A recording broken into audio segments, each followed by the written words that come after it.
Do you know what the top 10 most populated countries in the world are? If you're like me, you might be able to name off China and India, and then the US. Russia is probably in there somewhere, and that's about it. Here's the actual list, which together account for more than half of the world's entire population. Now, if we think about the size of these countries in square kilometers or square miles, most people know that Russia is the largest, China and the United States are huge, and the other countries are somewhat smaller. But one country in particular, Bangladesh, is absolutely tiny. Bangladesh is 6 times smaller than the second smallest country on this list, and 120 times smaller than Russia. And if we compare the ratio of people to area, population density, Bangladesh ranks highest by a factor of 3 compared to the runner-up, and has 30 times the population density of the United States, with its capital city of Dhaka being the 6th most densely populated city in the entire world. In 2012, one of the citizens of Dhaka left for the United States to study chemical engineering and happened to sit behind me in a Fundamentals of Engineering course. Fast forward 10 years, through all the pain of an engineering degree and onto an engineering job, and Shafii Hussain now spends some of his time as a comedian in New York City. Shafii has always been an extremely kind and loving individual. I'm lucky to call him my friend, and I love watching his stand-up comedy. He has a very unique perspective, being one of only a handful of comedians from Bangladesh to ever perform in the United States, and is probably the only one to do so with a chemical engineering degree. I recently reconnected with Shafii after 6 years, and we got to talk for a bit before one of his shows. I learned and laughed a lot, and hope anyone listening will do the same. All right, man, you gotta tell me what happened, because I'm not sure if I've even seen you after 2016. Oh yeah, I don't think we have. You gotta catch me up for the past 6 years. Yeah, let me do that. All so, I want to start by saying that I was always a big fan of yours, because I would see you were one of the few kids that I would see all the time. I'm like, dude, you're not even in our batch. Why are you hanging out with us? You just hang out with, like, do you remember Nils? And yeah, of course. Yeah. So he's like a dad now. Yeah, he's a dad, and he would bring his cute dog, Australian. I fell in love with the dog.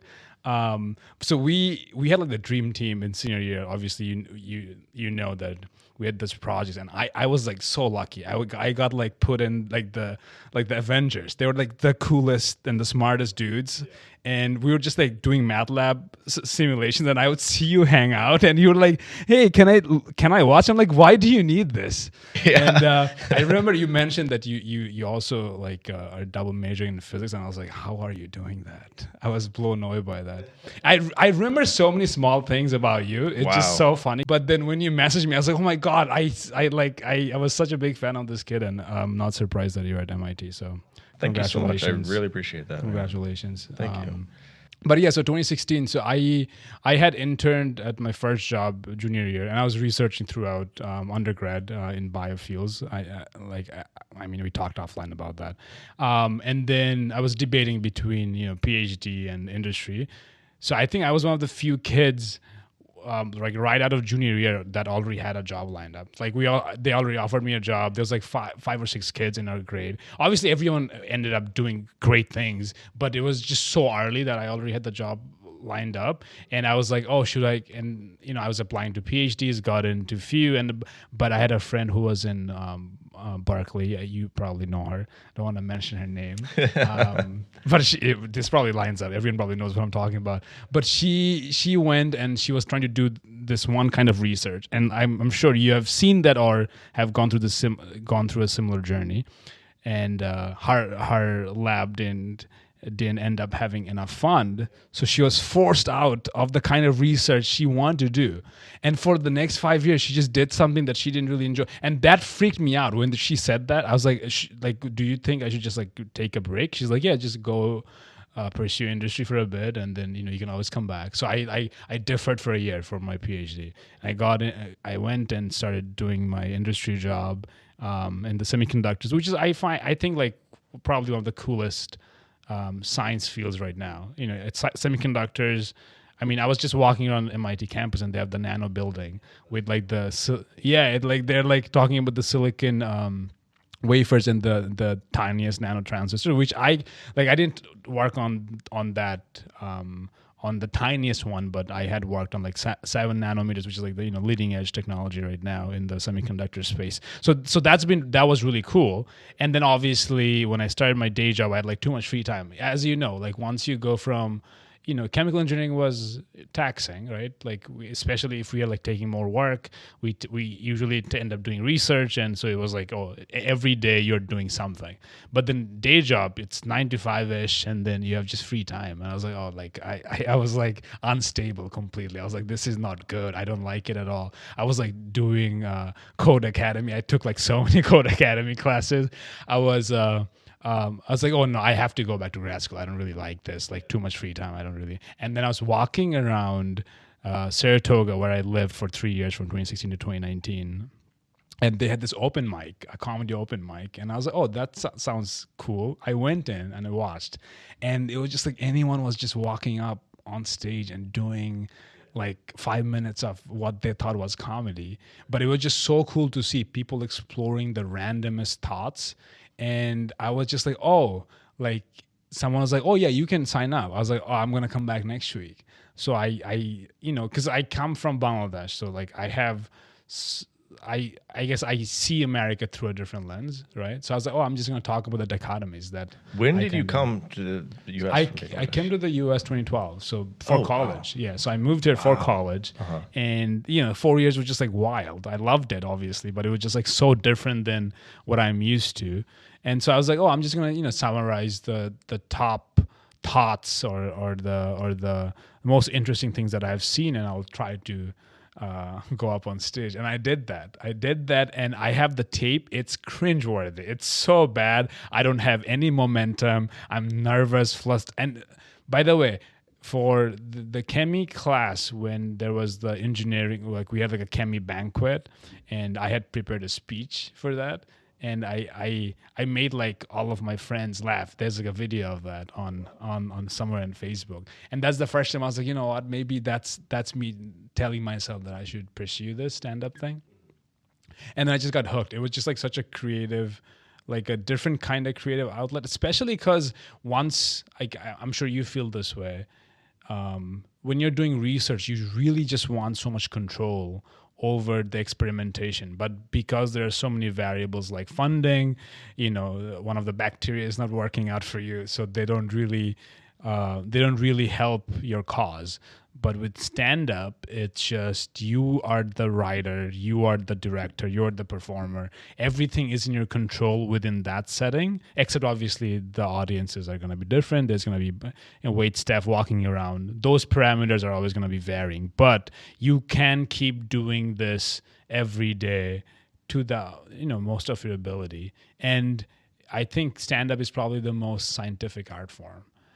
Because you're taking an idea, you're running it 100 times, and you're seeing how many times it's working. Because it's going to vary from crowd to crowd, but there is going to be some jokes that are working way more than other jokes, and you drop those jokes. So you're just running A/B testing and collecting data on your greatest hits, and then you're just keeping those. Over time, you're just adding more and more of those, and then you're going on tour. So it's like I feel like you're getting instant feedback, which you don't get in most science fields because you have to wait and let them incubate or let the particles collide. But with comedy, I kind of fell in love with that idea of just creating it in more like a engineering mindset.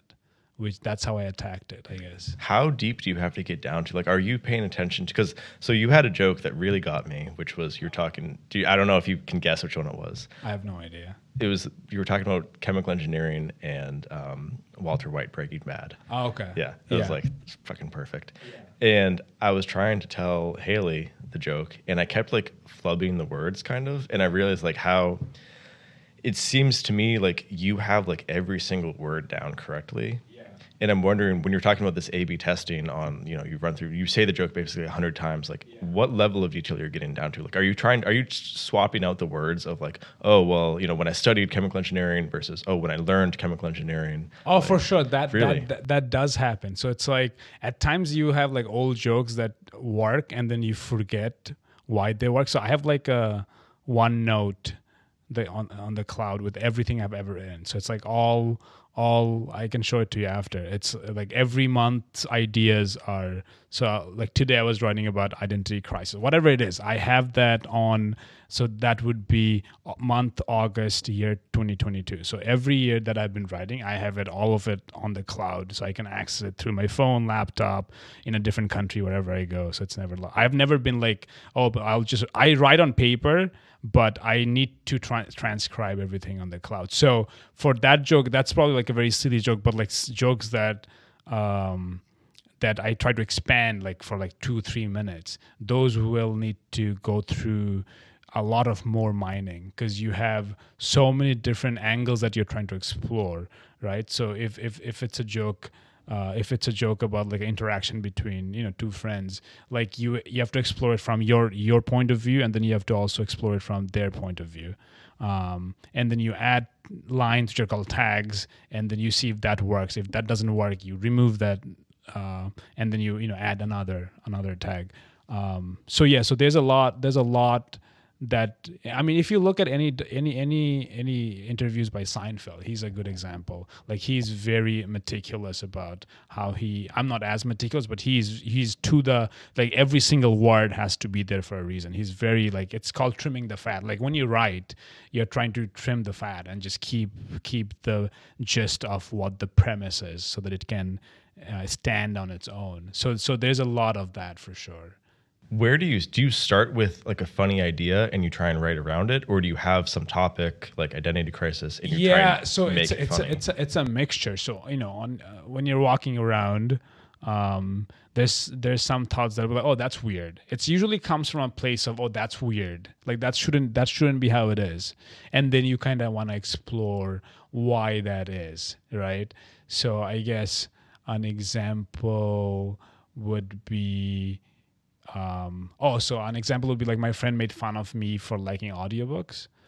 And I was like, that's really weird, because like it's not like audiobooks don't have chapter 5. It's like, oh, I read audiobook, I don't have chapter 5, sorry. Like, oh, you read he's like, oh, it's not really reading. I'm like, yeah, but it's still like I'm still getting the same information, right? Like, Bobby, if I came up to you and I was like, hey, did you hear the news today? And you're like, I just read the newspaper.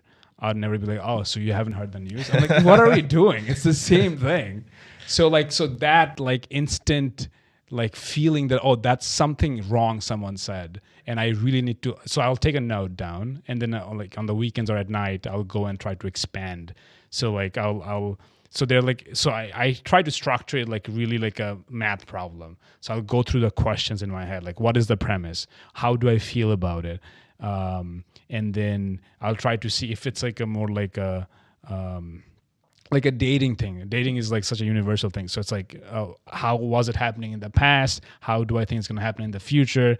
How does it happen in the US versus how does it happen in Bangladesh? So I try to answer all those questions and try to see if there's anything funny that I can add to that same topic.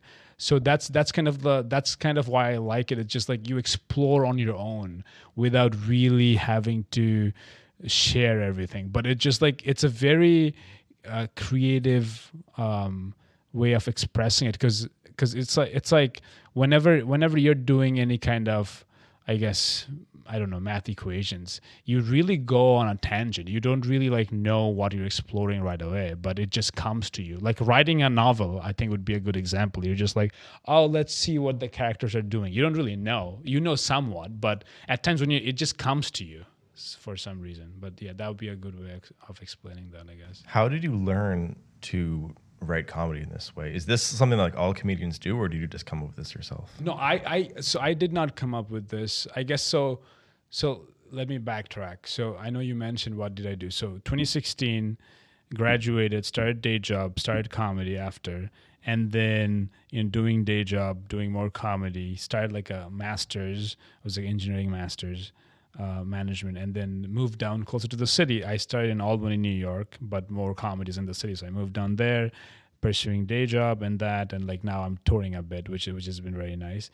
But to answer your question, how did I really like learn comedy? It was pretty much like so I took 5 to 10 of my favorite comedians and I took their transcripts and I kind of highlighted every time there's like a laughter from the audience, and I try to see what kind of structure they have. It seems like comedy doesn't have structure, but there are structure. Once you listen over and over again, you see the kind of equations they're using. It's very mathematical, but obviously there are some that are just like goofy and out there, and there's no explanation for those. But if you want to be a writer, you know how to write by analyzing structure, because there are things that all humans can respond to: surprise, misdirection, if you're just self-deprecating. There's just universal humor style, and there's also like, but you still have to like create something that's original and is true to you. So that's what will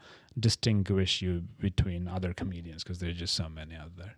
What were the comedians that you paid attention to the most?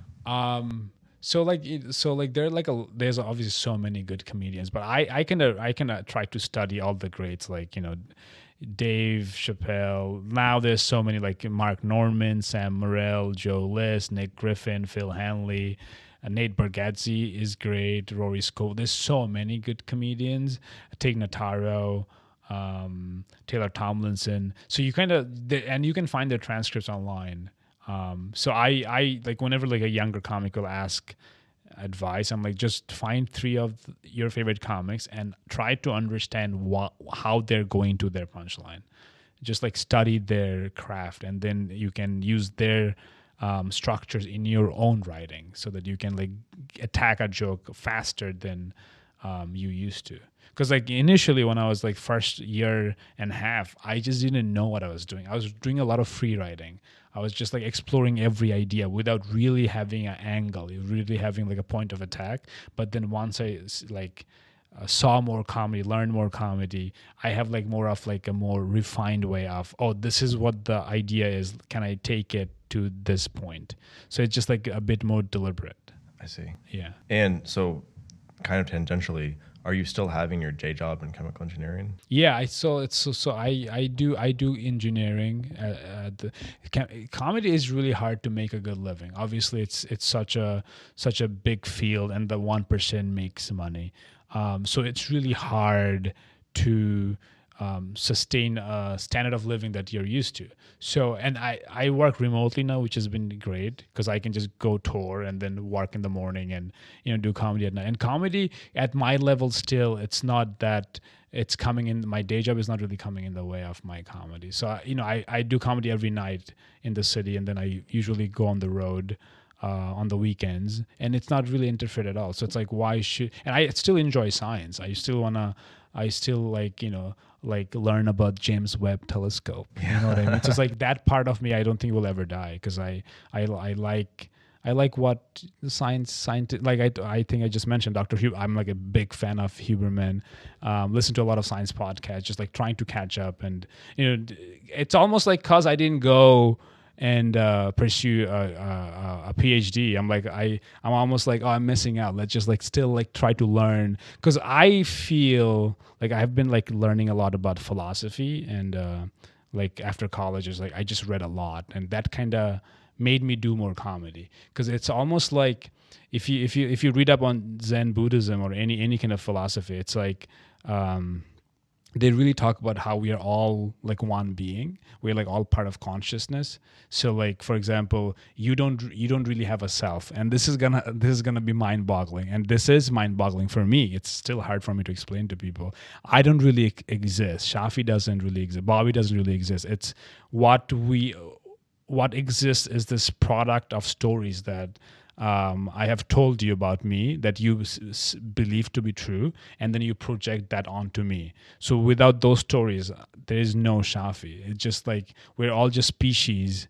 A good example would be like one of my grandma. She had Alzheimer's, and she didn't remember anything, but she was still doing things that she would need. She was hungry, she ate, she wanted to go shower, she went to the bathroom, she went on walks, but she doesn't remember us. But we are projecting that, oh, this person used to make cookies for me. So it's like we are projecting that she is our grandma, but she doesn't know that. So that's the pure form of what everyone is. But because we are all driven by ego, and we all have to have this kind of meaning, because that's what we are all chasing. At least in the world where, even in the world where you're religious, you find meaning easier because you just have this, given text you follow, you go to heaven. But people who are not as religious, they really struggle with, oh, like, what am I really doing with my life? Am I being useful? And I struggled with that debate internally and externally with friends and family, and it's really like, being present and being kind, and just, like, if you really can believe that, we are all just trying our best and doing things in a way that can make people lives easier here. I mean, that's like a good life. Yeah, I agree. Yeah, that was like a weird tangent from comedy to philosophy. I'm sorry. No, you can see it's like very evident how much your gears are turning, I guess is kind of a way to say it. Yeah. Do you regret not doing a PhD? I don't. I thought about that a lot. My mom does. No, I'm kidding. I thought about that a lot, and I feel like I've, like, even when I was like doing undergrad and doing research, I really enjoyed that. But I always felt like I like people more, and I would potentially like being like a lab manager and like having, students under me who are doing like different kinds of studies or different kind of research. But I don't like learning one thing for a long time. I tap out. I want to learn a lot of different things, and I feel like that's really hard because you really have to explore one topic for the rest of your life if you really want to contribute to that field. And I applaud that so much, but it's just not my personality. Like with comedy, that's one beautiful thing is you can explore any thought that you have. It doesn't matter. I can talk about politics, religion. There's nothing that confines it. And that's what I really enjoy. It's like, oh, I can just really be me and really express every kind of thought that comes into my consciousness, and try to see if other people can relate to that. What brought your interest into the philosophy that you've been thinking more about recently? I guess just like when you have like this book that kind of changed my life. It's called The Denial of Death by Ernest Becker. I talk about this book too much with everyone. I don't know about it. Yeah, it won the Pulitzer in 1970s. It's just like the book, like a summary of the book in 3 lines is that humans are very aware of their mortality, and we don't want to die. We really don't want to die, and everything we do is a defense mechanism to the fact that we are going to die and we don't want to. So one of the propositions or one of the solutions that we come up with is like, oh, like we're not going to die, there's heaven. So we create religion, and we end up being immortals for life. A lot of people are not religious. What can they do? They fall in love, they have babies, and those babies will carry their memories forward. So hence you are in somewhat immortal. And the third one is, oh, you don't wanna date, you don't wanna be religious. We know a lot of engineers like that. And what do? You do great work so you can remain in the history books. Einstein, Newton, Jeffrey Davis, and so you could do all 3. You could do none of the 3, but just understanding that everything you're doing is because you're afraid is a very human thing to realize, and just being aware of that. And then you can really have the freedom to like, oh, I don't really have to do any of this.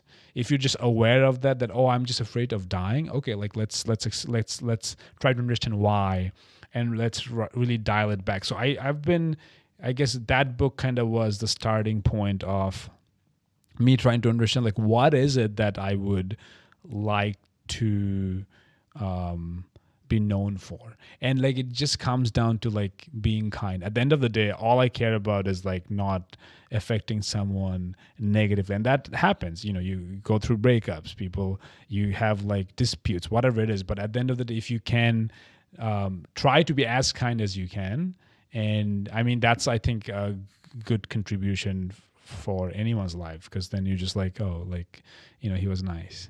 I mean, that's like a good thing, I think. I don't know. So that trying to find meaning has been such a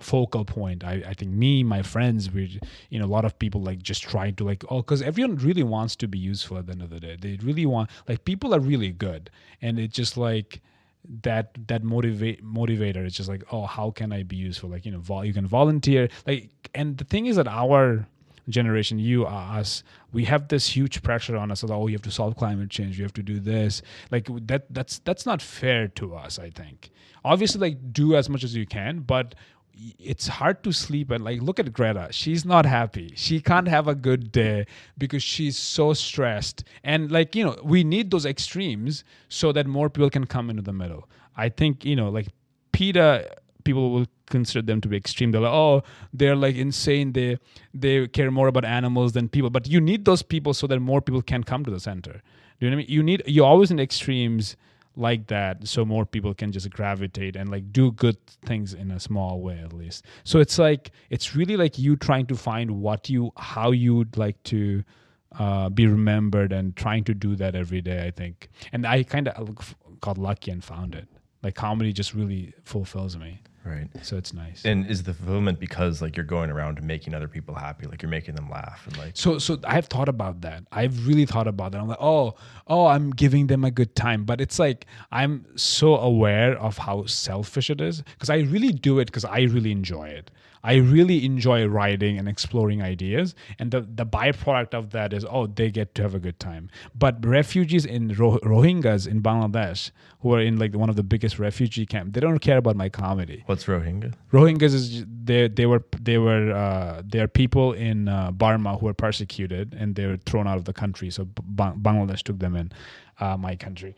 And then, the people in Ukraine, I don't think care about my comedy right now. They probably care about Vladimir. He was also a comedian, the president of Ukraine. Yes, right. So it's like I think about that, and so what I have been trying to do, I guess, is and this, everything I do, like, I'm very so aware. It's just like annoying almost that I know that everything is self-serving, but I would like do fundraisers. So it's like, oh, like let's find a way to do things that I love, that I think people think, oh, it's so selfless, you do that, but I think it's very selfish. But also try to find a way to like kind of give back. So I try to donate to those campaigns that I believe in. So I'll do fundraising. I'll put my time in to any show that needs a fundraising stand up. I'll do that for forever. So I guess that's the kind of the merge between things I enjoy and how I can give back, that I keep in mind, I guess. Right. Okay. Yeah. I didn't really realize that you kind of come at it from the angle. So I can understand going to comedy and really appreciating being the person telling the jokes, but it sounds like you kind of do it for like there's a lot going on underneath. It sounds like. Yeah. So like right now I'm working on like a one-man show, which is like, stand-up, but also storytelling.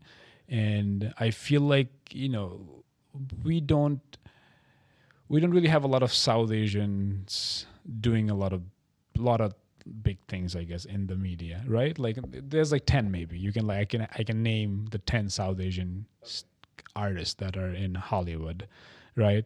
There's a lack of representation, lack of storytelling, and obviously, those are also funded by big corporate execs that want stories that are more or less curated for like a wide audience, right? Which is fine, which is fair, and I enjoy those, and it's good to see more and more people doing it. So it's almost like I have people from like Bangladesh reach out to me, people from different parts of the Middle East will like, oh, like it's so cool to see another brown comic, and like that is why I really do it, just like to have, because I didn't know I could do this.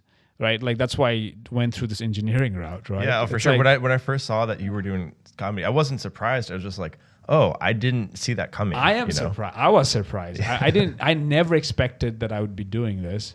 But then once I fell in love and I do it, now my hope would be just if anyone is like out there who's like, oh, can I do it? I'm like, yeah, of course you can. You don't really have to just, because it's like, South Asians and most Asians, they have this like narrow thinking of like and it comes from a good place. The parents want their kids to have a stable job, and they just care. They don't want you to be homeless, and that's fair enough. But it's also like shoehorning our children into this like very narrow fields that we just keep doing over and over, and that's great too. But it's like, do we not need diversity of thought? You know what I mean? Like, do we not need those stories? Like, I was reading The Sympathizer by Viet Thang. I don't know if I'm saying his last name right, but his story was about, it's a novel that won the Pulitzer. It's a novel about the Vietnamese War, but it was written by a Vietnamese author for the first time. And because like most of the Vietnam War stories we have heard was from a white lens, not really from the other side. So it's really interesting for me to explore those angles through like my lens or like our lens, like someone from Bangladesh. And like I talk about this, like one of the things when I was doing that project about like exploring America's influence abroad is the War of 1971 when Bangladesh got independent from Pakistan. This was a war between Bangladesh and Pakistan. Yeah, so we used to be East Pakistan. Quick story. We are all India. 1948 happened. Partition happened. So partition was India became majority Hindu, East Pakistan, West Pakistan became majority Islam. So that's how they divided. And the Brits left. And then East and West India was in the middle. East was obviously in the east. West was now Pakistan. East had different culture. We are the people of Bengal, Calcutta. Like most of India, Calcutta, like not most, but Calcutta and a lot of regions of India is really Bengal. Like we are Bengalis, speak Bangla with different culture. Heavily textile industry, shipping industry. One of the biggest GDPs in the 1800s was in the area, and then obviously everything got looted. Sorry, everything got what? Like the Brits took everything. Oh, okay. That's what I'll shout out to the Queen. And then so in 1968 there was an election where Bengalis ran, and the idea was if Bangladesh people can win election, they will just have their own state. It would be like a California state. So we because the idea was West Pakistan wanted all of their cultures to be the majority, and we are kind of treated as like second-class people. So they speak Urdu, and I don't have any angst against Pakistanis, by the way. If you're listening, I love Pakistanis. I have like a lot of friends, but at the time there was a lot of tension between the two countries, and so there was a fair election between West Pakistan and East Pakistan, and then our people, Sheikh Mujib, won by a landslide, right? And the idea was to give them give them the right to govern that land, but obviously they didn't want to do that. And then in 1971, March 26th, they started this operation called Operation Searchlight, where they started killing all the intellectuals of Bangladesh. And it's like one of the most well-documented genocides in our history, but not a lot of people know about it because it's brown people. And there was this U.S. ambassador in Bangladesh at the time, Dhaka, the capital of Bangladesh. His name is Archer Blood. He's a U.S. guy.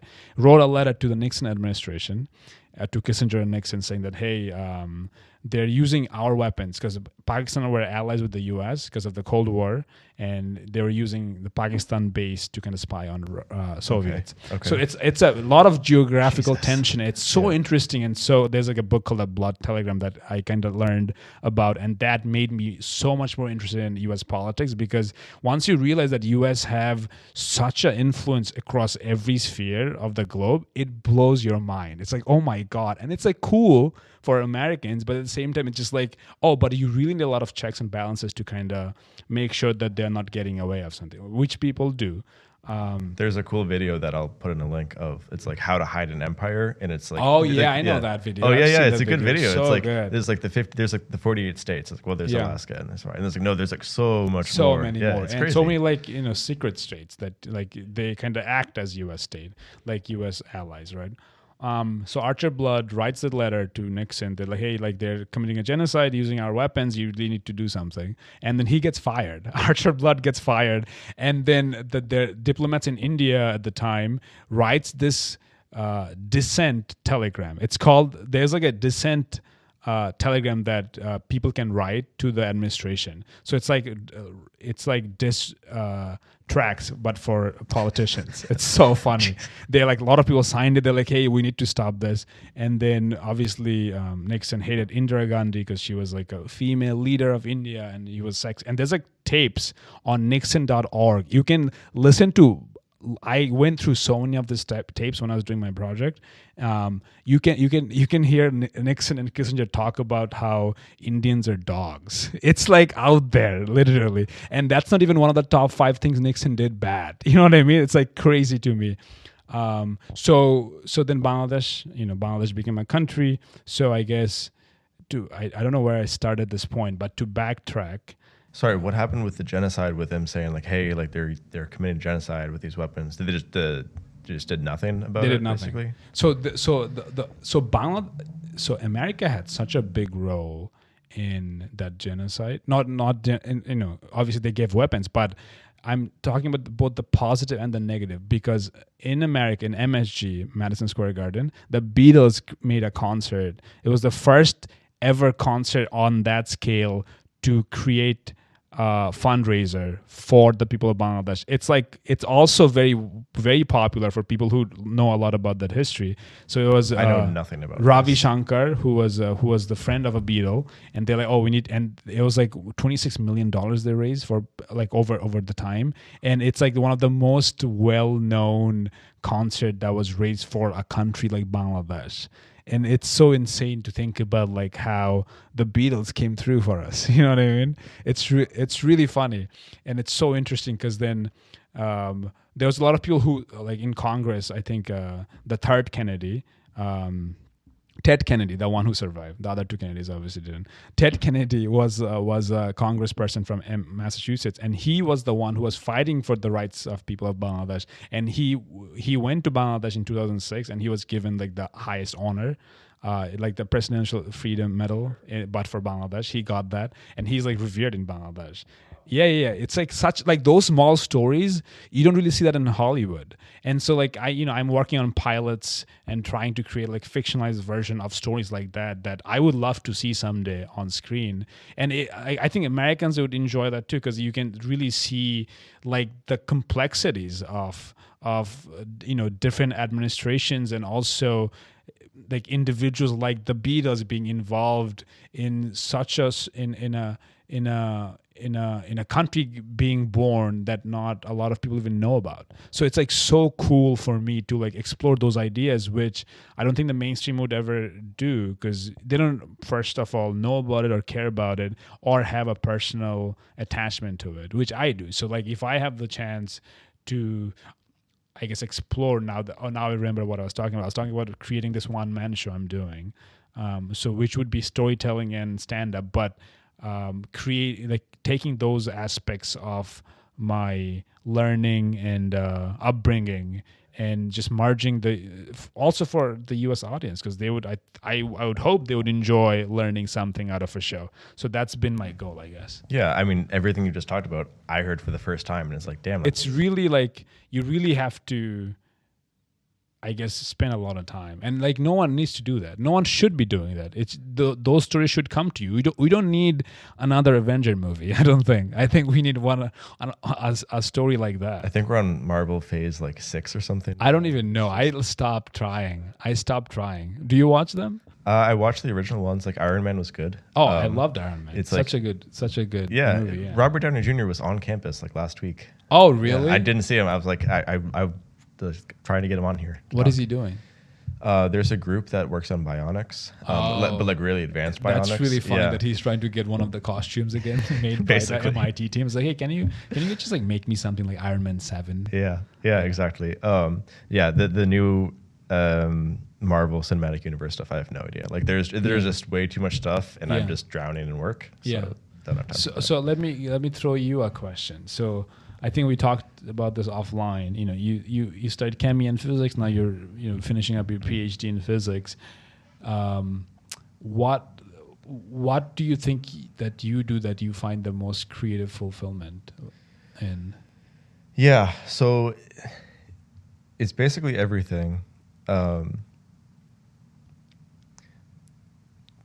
there's issues with like the issue with pure PhD, by definition, PhD thesis research is stuff that does not exist. Like you are literally doing something that no one else has done before. Right. Because if that wasn't the case, then it wouldn't be sufficient to make a thesis. Right. And that's tough because it mostly means you're just bashing your head against the computer or something. Because you're making something that doesn't exist, and so it's just like it's fucked because no one has any idea how to make it because it doesn't exist yet. Right. So that's tough. But basically everything else is I view as like tools to be able to have some form of expression. So is physics the hardest PhD to do? Oh, I am not answering that question because I would get killed. I did it because I thought it was similar to like chemi. Like you don't do it because it's easy, you do it because it's hard. Right. And then that makes the rest of your life easy. So that was my view on like nuclear and particle physics is like you literally can't get more fundamental. No, but I think it's one of the hardest. I'll answer it for you. I think it's one of the hardest PhDs to do because you're literally trying to find a new particle or you're literally trying to find dark matter, but like for bio, I'm not trying to make fun of bio, but it's like you vary one of the parameters and you just run 3,000 studies on it and you collect data, and then there's a new study about why that thing is cool or why we should stop eating celery. But for physics, it's just because everything is like we are all confined by the laws, and so it's like you really have to like be lucky almost to find something that.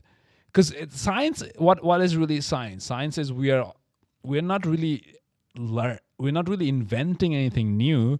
We're just learning that's already in place. Isn't that crazy to think about? That we're not really even like inventing anything new. We're just like learning about things that already exist in our dimension. It's like if you're a video game maker, like for example, a lot of people think we're in a simulation. So it's like you being the Sims. Learning that you can go upstairs finally, you know what I mean? And the maker of the video game was like, yeah, I gave you the second floor for a long time, dude. You just finding it, and that's what we're doing right now. We're just like scratching the surface of science, and it's just like so cool and so sad at the same time. Like humanity is screwed, dude. We don't like it's so hard. It's so hard. It is really hard, and I ran out of time to ask Lupe Fiasco this. But like I'm a big fan of thinking about like are things invented or discovered, because like it's very clear that some math things, like the fundamental relationship between the diameter of a circle and its area is like people didn't invent that, you figured it out. Like, it already existed. And I think the same is true for physics of like dark matter exists. Like I didn't invent dark matter. Yeah, exactly. I found it. It exists. It like I'm a discoverer in that sense. And I try and so to answer your question, like where do you get creative fulfillment from? It seemed useful to like make things for other people in some way, and then generally like in most cases you have some knowledge that other people don't have, and then you wrap up that knowledge in some packet of either physical or just like verbal information and like pass it to other people. So like that's kind of what this is. It's a little bit is like there's a lot of professors who will only talk to you because you're a PhD student, and like that's fine, but like talk to me and I want to kind of wrap it up and package it to whoever might listen to this and see this. Right. And that seemed like producing something for other people that they can kind of take in and appreciate is like what I seem to get value from. I agree with that. Because like everyone is just standing on the shoulder of giants. Like if you look at any discoveries, it's like a stepping stone. Like obviously we know Newton and we know Einstein, but Galileo and all the other astronomers before them did crucial work, and they don't get named as much. It's like almost like like let's bring it back to Iron Man. Iron Man gets all the credit, but Ant-Man was doing some good work, but no one notices because he's tinier and not as cool, not as flashy. You get to be Newton by only having a fight with Leibniz. You know what I mean? So it's like you have to have that kind of relationship where your dad doesn't love you. I mean, Newton's life is just the most like craziest stories of all time. Like he was insane, that guy. Yeah, actually, so you really have to have that kind of personality to like make it big. Yeah. Let me bring it back to you with what you're doing, because you have what I could see is like at least two really unique things in your like bringing you to comedy. So one is the fact that you were a chemical engineer, like what the hell, and you still are an engineer. And the other is that you're not from the US, you're from Bangladesh, and that has a particular viewpoint. So tell me about how those things impact like what you do for comedy. Yeah, so I guess to answer the first one, I tried like engineering, like what it teaches us, I guess, is that just understanding what the problem statement is, right? And solving the problem, right? That's what we learned. For 4 years, we're just like, hey, what is the problem statement? And what are the things that we might need to solve that problem? Dude, I tutor kids now, and I literally tell them, like, you don't listen to me enough. Like, read the problem statement. Yes. And then read it again. Yes. And then read it again. Yeah. And then when you think you understand the question, read it again. Yeah. Like, I mean, that's number one. Like engineering, that's if I have one takeaway from my engineering discipline from my schooling years, is that thing. Like, I use that in relationships. Like, if I have like a dispute with my partner or whatever, I'm like, what is the problem statement and what are we trying to solve? I literally ask that, and they're like, what are you talking about? I'm like, no, there is a problem and we need to solve it. And they're like, why are you talking like that? So I try that, and a lot of times I get like, the problem is you're an asshole. Yes. And the solution is stop being an asshole. And I'm like, but that's not. You have to explore it more. Yeah. Well, but to be fair, like, I'm like, all right, like, why do you think I'm an asshole? Yeah, and yeah. That it is. There's a problem solving structure called the 5 why. It's a very well known. So you ask 5 why questions, and then you go to the root cause. So if you have a problem, you try to understand the root cause. You have to ask, oh, asshole, why am I asshole? My dad didn't love me. Why didn't my dad love me? His dad didn't love him. Why didn't his dad love him? Because we are all screwed, dude. Let's go to therapy. So that's like. So I guess engineering helped me just give me I feel like we look at the world a bit differently because of the problem solution example.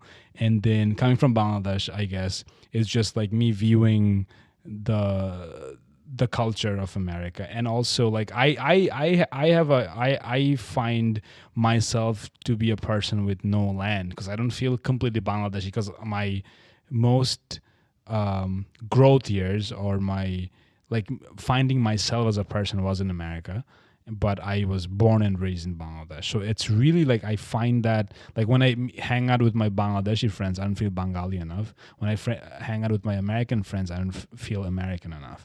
So it's like that. I'm in that. I don't know if you ever played any video game back in the day. You jump from one cliff to I always feel like I'm falling in the middle. And then I grew up religious, but I'm not as religious. So it's like I try to be more philosophical. So it's like that, always that struggle of finding what I am made of, and trying to. And I honestly believe there are a lot of people like that, because now it's like the world is so global and we move around, and there's just so much. Everyone is going through a lot all the time. People like obviously don't explore it or share it. And that's one thing I love about comedy, is that like I have met such a diverse amount of people that do this. In corporate world, you can't, or you don't really see that. It's very like, oh, they went to good schools, they have good SAT scores, and now they do this. And that's great. But I love people and stories, and that's what comedy kind of brings. Is like, oh, I know people who have been sex workers. I know people who have been abused sexually as a kid. I know people who are scientists. I know people who are homeless. So it's like that wide array of stories is what humanity is really, right? Because we are storytellers. Homo sapiens succeeded because we are so good at communication and trying to create larger tribes. And I think those stories are very important. And I feel like me coming from Bangladesh, there's like maybe 3 comedians in the U.S. really that are from Bangladesh. Do you know offhand what the population of Bangladesh? It's like a couple of million. Something like in this? Bangladesh? Yeah, like how big is the country? Oh, the population is 160 million people. Is that It's big? half of the U.S. Holy and shit! It's the size of Rhode Island. No, you're fine. I know that it's so. When I was really, we are a baby making machine, dude. When I was in like 6th grade, there was like National Geographic like GeoQuest or something. Anyways, and like you memorize like where all the places are in or like all of the countries in Asia, like in the whole world, but like also in Asia. So yeah, it's not geographically that large of a country. It's the size of Rhode Island. Yeah, and you have 160, and we took a million refugees in. Do you understand? Like, so Dude, back what? like last year, I think 2 years ago, UN in the UN they were debating Rohingyas, and the Bangladeshi prime minister was like, "Hey, like we don't even have resources, and we're taking them in. You guys should do something." And everyone was just like so embarrassed that Bangladesh had like the capacity or the willingness to even take them in. And so it's like you see the same thing in Bangladesh, right? Like there are people who are like, how are we even affording this? Because taxpayers' money will go there. So it's like the same problem statements in America that go and infiltrate other countries too. You know, it's like, well, like there's like, oh, should we have borders? You know what I mean? It's like the same ideas everywhere. But yeah, so we have 160 million people. That is insane. Yeah, I did not know that. It's a lot of people. Dhaka is actually the capital of Bangladesh, is number one most densely populated city per capita in the world. We're number one in something. That's kind of cool. It's not cool. That's why I left. What was so? Did you grow up in like a city in Bangladesh? Yeah, I grew up in the capital. How, dude? What? So like Yeah, you it go to was- New York City and you're like, oh, like this is like not. Oh my populated God, at all. yeah, so, like, this I- is the I have always this is been- the farmland. I've always been like a city person because of that, because it's very vibrant. Dhaka is obviously the most developed city in the country. Like we had like everything, you know, transportation and all of that. So it's like Hong Kong, but like slightly poorer and slightly less clean, I would say. But I you know, I went to school.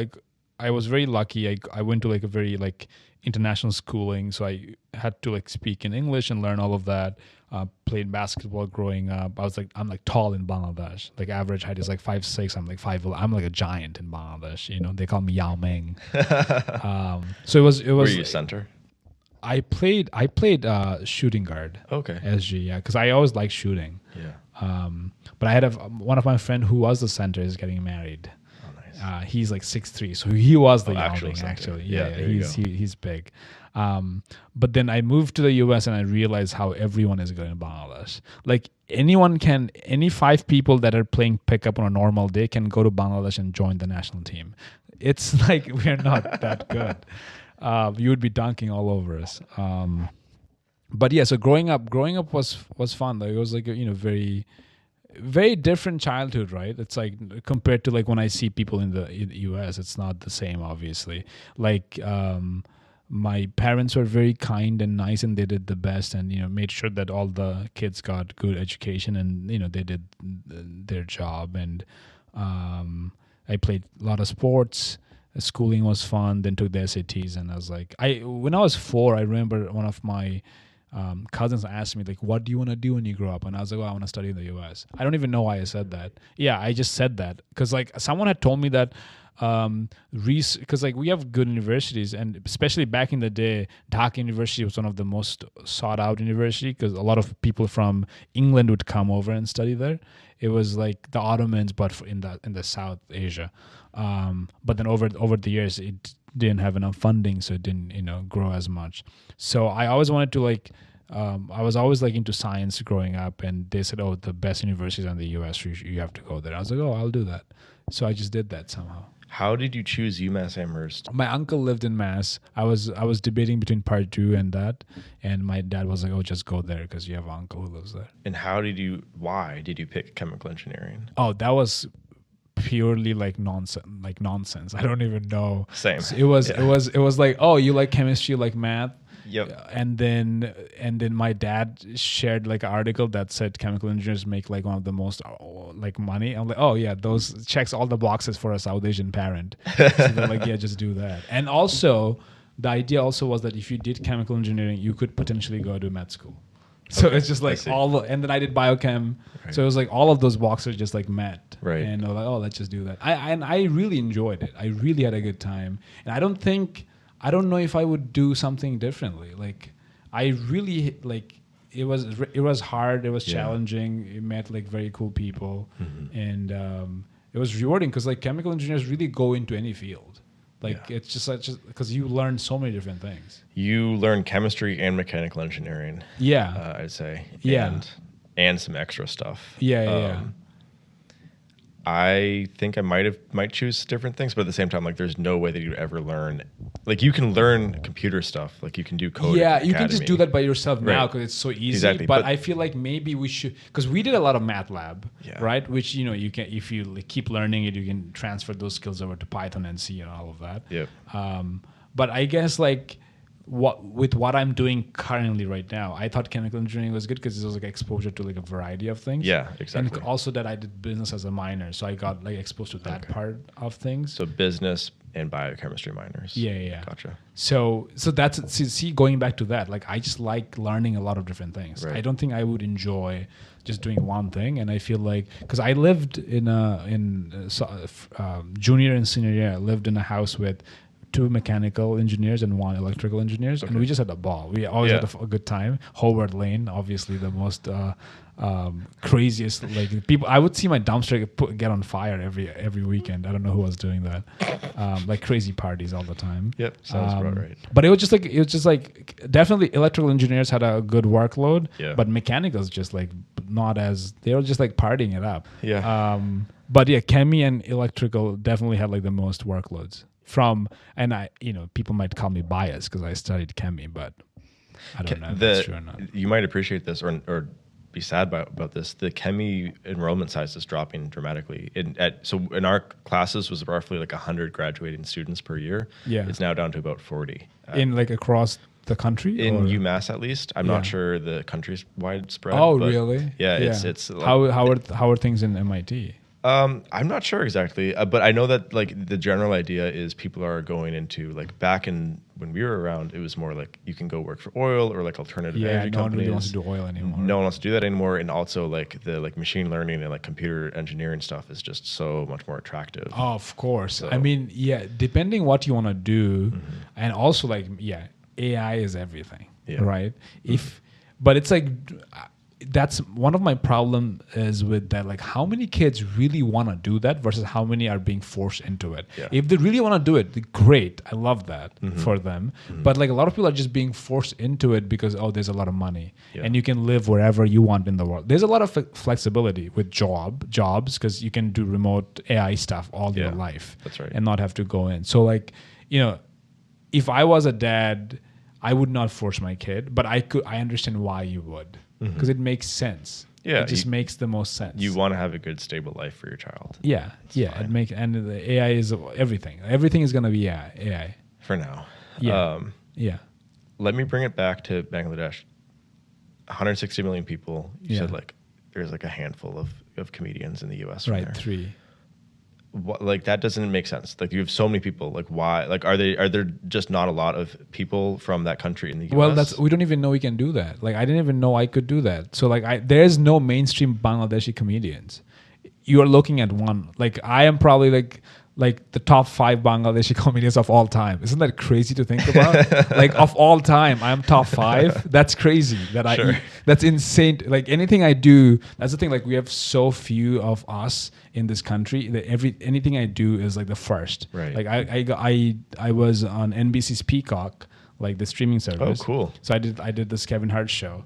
And I was the first Bangladeshi to do that. So like anytime I'll do anything, it's gonna be historic. But I don't understand. There's like China, India both have like 1 billion people. So that's like it's like a factor of 5, a factor of 6 or something like this. So it should just be like a factor of 6 less for Bangladesh. But it's not. It's like way even if you less. think about China and India, there's like, maybe a factor of 6 of them in the media. Do you know what I mean? So it is proportional because you think so? And also like I guess China and in like obviously there's more of them in this country compared to Bangladeshis, right? Okay. There's just more of them here, so there's the probability in that way it just increases that there's just gonna be more of them. And also like the most famous comedian from the Asian continent was Margaret Cho, and she was popular in the 1990s. So if you think about stand-up history, slapstick was popular in the 40s. Then you have Bob Hope, who was doing tours for the U.S. veterans, armies across, and then you have SNL, Seinfeld. So SNL 70s, Seinfeld 90s, and then obviously Seinfeld started comedy in the 70s. So you have 20, 30 years that were just dominated by white and black comedians, and then you have one or two Asians just popping to the side. So it's like we're just catching up. We didn't start together. So it's like after that you had 5, 6, 10 more. So like, you have like maybe 1,000, 2,000, 5,000 maybe. But now like mainstream comedians would be like maybe 100. And then obviously now there's just more people who can see TV and be like, oh, I can do that. So it's like the more examples you set, the more people will probably be like, oh, that's a possibility. Let me explore that. And not like I said, not everyone has to do it, but just the idea of that, oh, this is what I could be doing, I think is huge. Yeah. So is there not as strong of a comedy culture, like stand-up comedy culture in Bangladesh itself? Oh, no, there's like one club. And I performed there when I was back home. Yeah. Why is that? Stand-up is a very like American art form to begin with. Really? And it's invented out of America. Very popular in America, and then you have like the white country, like England, Australia, kind of are the next best countries to do it. Europe has some, Africa, like very few countries in South Africa is probably so like the major, like if you think about the first world, would be the ones that will have stand up. Stand up is also such a because stand-up is a very freedom of expression heavy art form, and a lot of countries that don't even like will accept that kind of challenge to the authorities, right? Because stand-up, you're really like saying whatever you want. Like you can make fun of the president, which people don't take it. People take it for granted in the U.S. that the amount of freedom that you really have, not a lot of countries have that to begin with. You would not get away with saying anything you want in most countries. So like the culture is shifting slowly because the youth is rising up and they're like. They're trying to see this American art form, and they're trying to bring it to their countries. Like Lebanon has a good scene now. Some parts of Middle East has a good scene now. So and India has a great scene now. India kind of exploded like in the pandemic, and so it's like people wherever there's like a lot of media that goes from America to that country, and a lot of young people. That's where stand-up is growing right now. So it's still like the growth phase. So if it's like so stand up in the sense would be not Amazon, because Amazon has like kind of taken over. A new startup. So I don't know what is a new startup that's taking, like Tesla. That would be a good analogy. Stand up is like Tesla right now. They are like shiny and popular in America, but there's a lot of growth opportunities across the world. Got it. Yeah. But yeah, there's a couple things that I wanted to run by you before you bounce, which is again, I said that I think a lot about this idea of like, do you discover things or do you invent things? Oh, so yeah. Do you feel when you're like writing jokes, do you feel like you're inventing them or do you feel like you're discovering them? That's a great question. So when you're doing anything that's comedy related, right? So there's so many different people, right, that are doing comedy. And so there's this debate of trying to be as original as you can. And there's parallel thinking. Like we talked about Leibniz and Newton inventing calculus at the same time. And there's so if you can invent calculus, you might have jokes that are similar to other people. But if you do know that, you have to drop that joke. Like if you're trying to like really add to the art form, the idea is being as different and original as you can from other people, because that's who you are. That's what your signature would be to the comedy world. That hey, these are my jokes, and no one has ever thought about this in this way. So the goal should always be to do that first, that you want to create something that you think no one has ever done, because it's really your story and how you look at the world.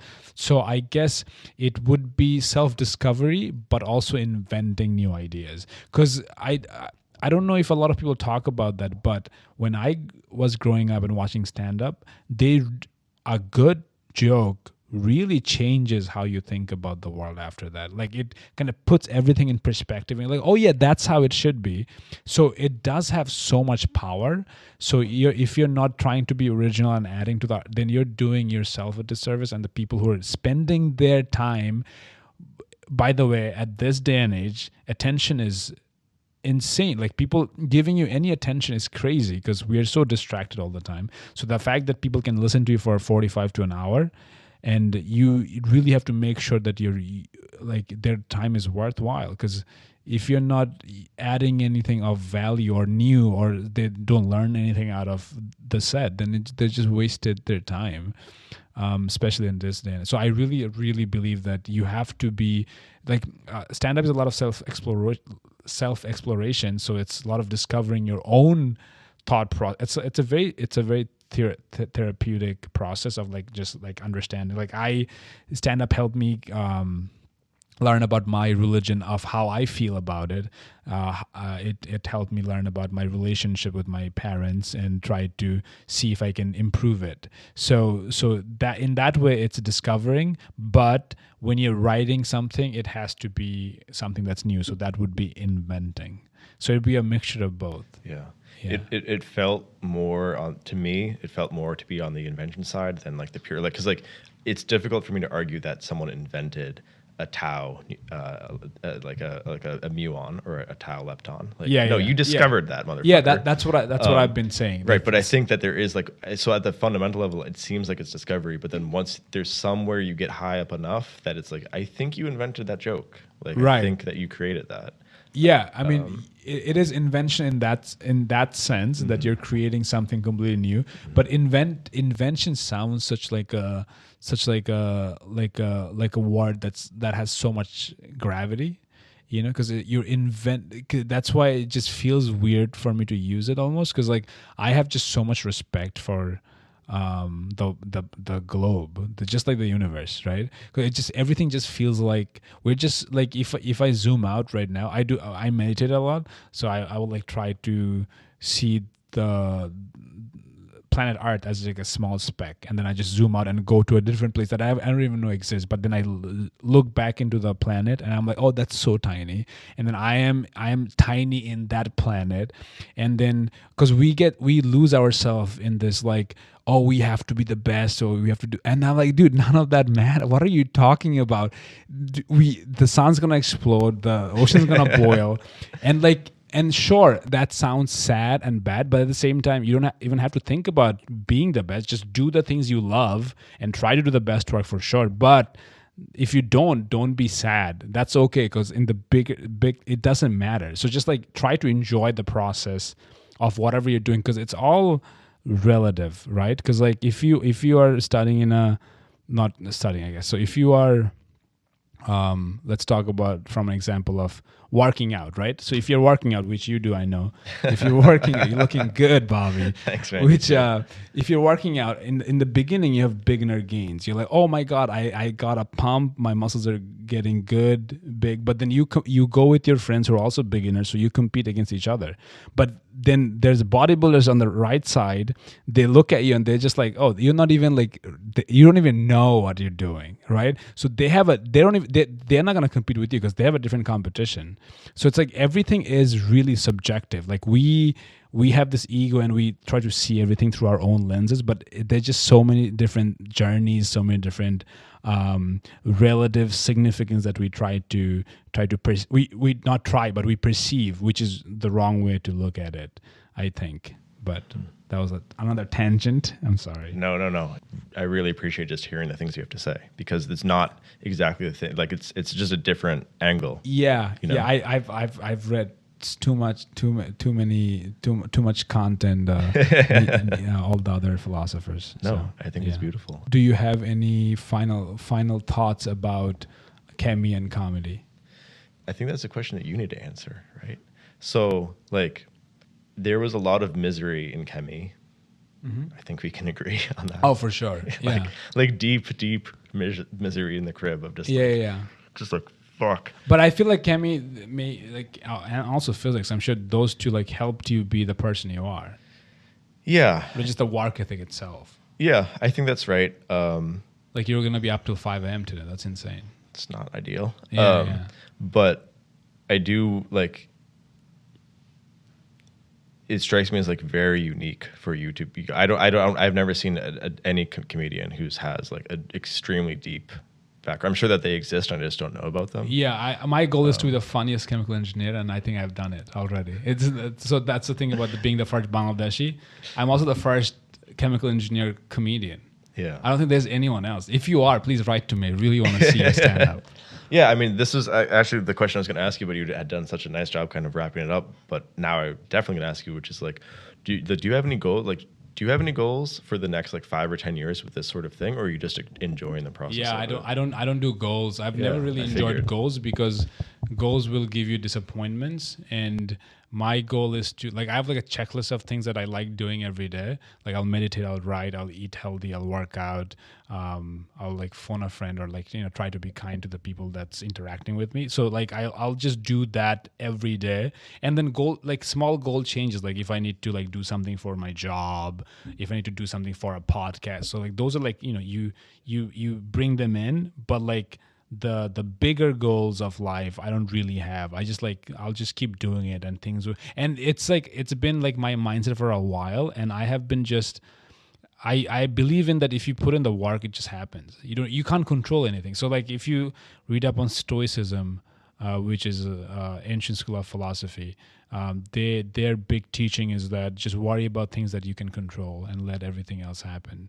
So like if you want to be the best tennis player, you can never be the best tennis player because you don't have control over that. The thing you have control over is putting in the time in the gym, because you might not have the genetics to be the best tennis player. You might not have the best coaches to coach you, or you might not be scouted at the right time. So there's just so many different variables that you can control, but the thing you can control is putting in the time in the gym.